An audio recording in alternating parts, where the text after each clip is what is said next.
Today is the last day of October. It is the 25th day of the war between Israel, Hamas, and Hezbollah.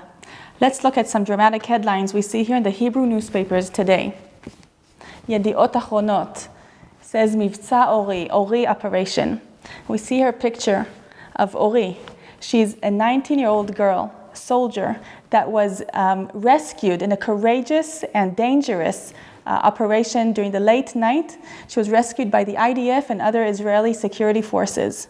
Let's open up the page to read more about it. Baruch shuvech habayta. Welcome home, Ori. That's her name. And she was rescued from the captivity in Hamas. Here in this picture, we see her grandmother hugging her and so happy she's back. And here we see that her town, Kiryat Gat, is welcoming her. But there's a key sentence here that says, Letzad rig'ei hasimcha asur lishkoach, meaning alongside the joyful moments, we must not forget. 238 Israelis are still chatufim be'aza, are still held hostage in Gaza.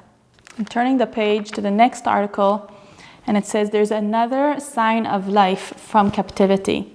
Od ot chaim mehashevi.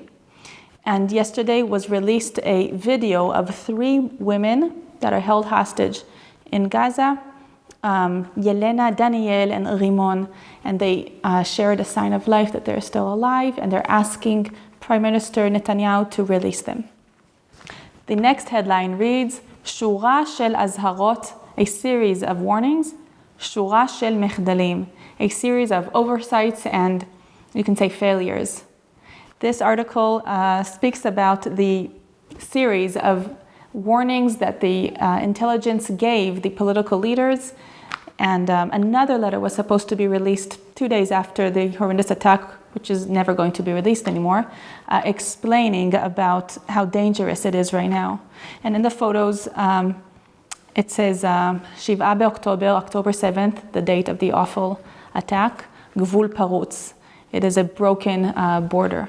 We see a tank that was captured by Gazas that day, and we see the Hamas coming into our civilian villages on Jewish land.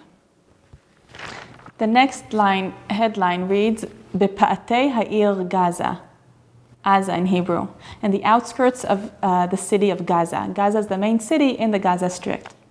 Israel b'milchama, Israel's at war, Rav Ziratit, in a multi-arena war.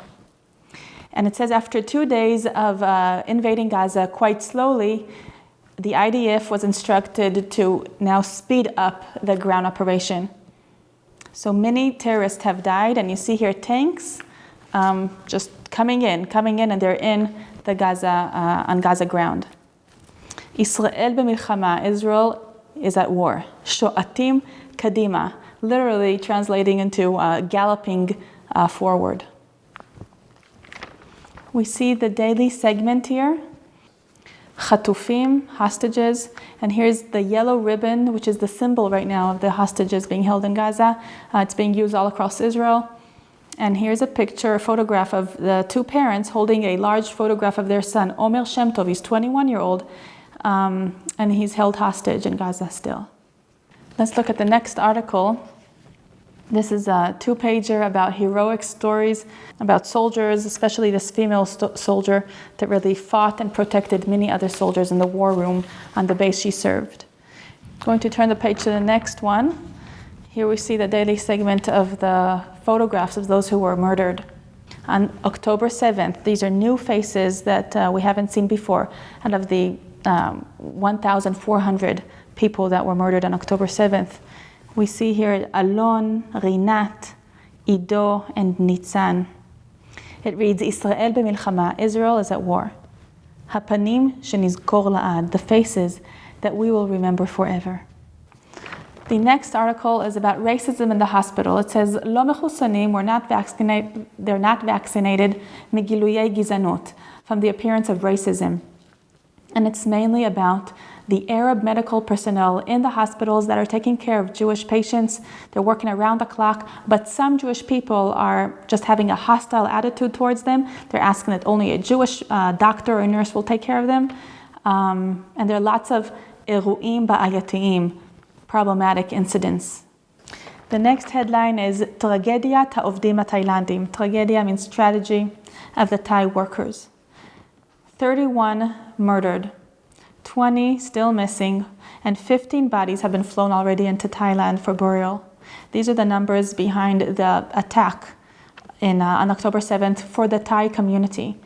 Thai workers have been a major part in the agricultural work and in the farms of Israelis, and evidently Hamas terrorists did not differentiate between foreigner and Israeli when they came to kidnap and kill. These are the main headlines in the Hebrew newspapers. For more stories, go to allisrael.com and follow us on social media and on YouTube. Please share these stories out there so that people will know what's going on, what's really going on here in Israel.